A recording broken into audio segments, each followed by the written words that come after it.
कर्मचाऱ्यांना इतका भरमसाठ पगार, आणि मला सांगा कोणता कर्मचारी फक्त पगारावर डिपेंड हो? 95% कर्मचाऱ्याजवळ हरामाची बाहेरची कमाई आहे. 95% कर्मचाऱ्यांजवळ. आत्ताच आपण सगळ्यांनी, मी तुम्हाला फक्त 10 सेकंदाची बुलढाण्याचे हुशार, तरुण, तडफदार, स्वच्छ असे संजय गायकवाड म्हणतात 95% कर्मचारी यांच्याकडे हरामाचा पैसा आहे. बघा कोण बोलतंय बघा. अरे ज्या शिवसेनेनं तुम्हाला आमदार केलं, ज्या शिवसेनेनं तुम्हाला मोठे केलं, तुम्ही त्यांचे होऊ शकले नाही. तुम्ही पण हरामाचा पैसा घेतला ना. 50 खोके. तुमच्या तोंडून हरामी हा शब्द शोभत नाही, कारण तुम्ही हरामी केली शिवसेनेशी, तुम्ही हरामी केली शिवसैनिकांशी, तुम्ही हरामी केली शिवसेनेच्या मातोश्रीशी आणि शिवसेना भवनाशी. तुम्हाला शोभत नाही संजयजी गायकवाड. आणि कोणाबद्दल बोलता तुम्ही? जुने पेन्शनच्या विषयाबद्दल, कर्मचाऱ्यांबद्दल. अहो काही कर्मचारी असे, त्यांच्या आई वडिलांनी त्या कर्मचाऱ्यांना अक्षरशः दिवसभर भात आणि पाणी देऊन त्यांचं शिक्षण केलंय. आज तेच लोक अधिकारी झालेत, IAS अधिकारी झालेत, कर्मचारी झालेत, त्यांना शिक्षण घ्यावं लागतं. त्यांच्या आई वडिलांची पूर्ण हयात गेली, पूर्ण तरुणाई मुलांच्या शिक्षणासाठी गेली, आणि आज तुम्ही त्यांच्याबद्दल बोलता. त्यांच्याकडे गडगंज संपत्ती आहे, हरामाची कमाई आहे. आपण शिवसेनेशी गद्दारी करून आपण हरामीचे पैसे घेतले नाहीत का? गेले ना गुवाहाटी, गोवा, कामाख्या देवीला बोकडे कापलेत, हरामीचे 50-50 खोके घेतलेत ना आपण पण. आता तुम्ही त्याच्या बातम्यामध्ये दिसतायत ना, तुमच्या हातामधल्या अंगठ्या बघा, सोनं बघा तुमच्या गळ्यातलं. तुम्हाला जर 1.5 लाख रुपये शासन पगार देतं ना, मग तुम्ही सांगतात का मला 5 लाख रुपये वाटावं लागतात शिवजयंतीला, गणपतीला, नवरात्रीला, काल्याला. दर महिन्याला शिवजयंती असते, दर महिन्याला गणपती असतो, दर महिन्याला तुम्हाला 5 लाख रुपये वाटावं लागतात.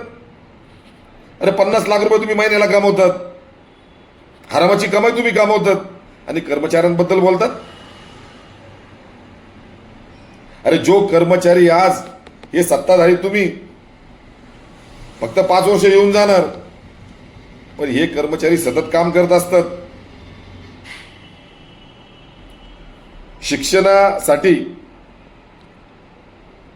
त्यांनी काय कष्ट घेतलेत हे तुम्हा गद्दारांना कधी कळणार नाही. शिक्षण घेतल्यानंतर ते कर्मचारी झालेत, जुन्या पेन्शनसाठी भांडतायत. मतदार याद्या तयार करणं, पशु संरक्षण करणं, जनगणना करणं, स्वच्छालय सर्वेक्षण करणं, अशी 151 कामं शासनाची करतात. अरे घरच्यांना सुद्धा त्यांना वेळ द्यायला वेळ मिळत नाही रे राजा. कोणाविषयी बोलतो? गद्दारी तू केली, हरामाच्या पैशाचं बोलतो. लाज वाटली पाहिजे. कर्मचारी येत्या या निवडणुकीमध्ये तुमच्यासारख्या गद्दारांना तर घरी बसवणारच आहे. चोर तो चोर उलटा शिरजोर. स्वतः गद्दारी केली, स्वतः हरामाचा पैसा घेतला, आणि जे कर्मचारी आज महाराष्ट्र चालवत आहेत त्यांना हरामाचा पैसा कमवला म्हणतो. आणि सरकारी कामाचे जे कर्मचारी ते 6-6 महिने कामाला लावतात, 6 दिवसाच्या, असं तुम्ही म्हणतात. सत्ताधारी तुम्हीच ना, तुम्ही का काम करू देत नाही मग 6 दिवसाचं 6 दिवसात का 6 महिने लागतात?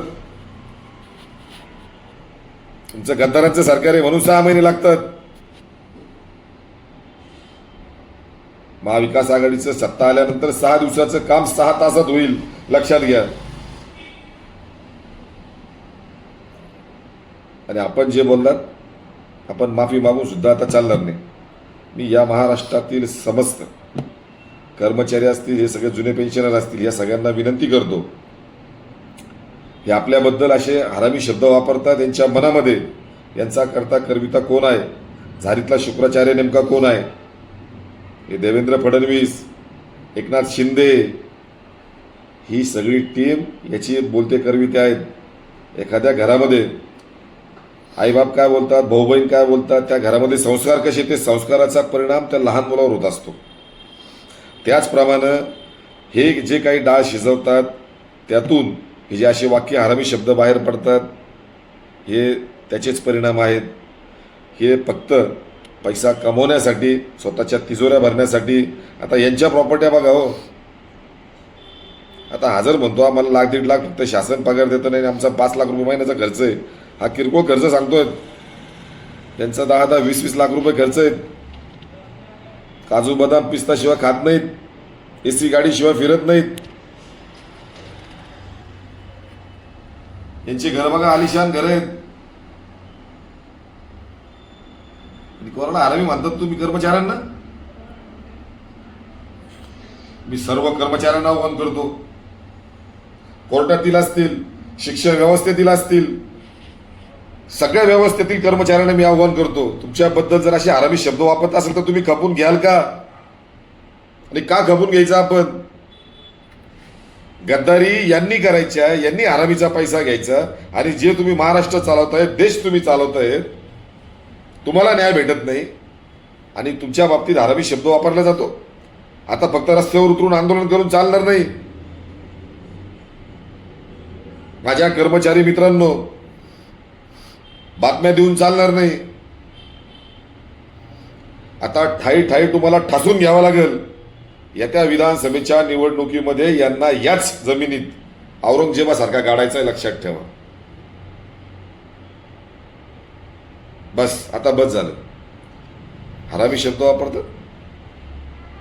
छत्रपती शिवाजी महाराजांबद्दल अवमानकारक बोलतात, महात्मा ज्योतिबा फुलेंना अवमानकारक बोलतात, विश्वरत्न डॉक्टर बाबासाहेब आंबेडकर यांच्याबद्दल अवमानकारक बोलतात. यांची लायकी का?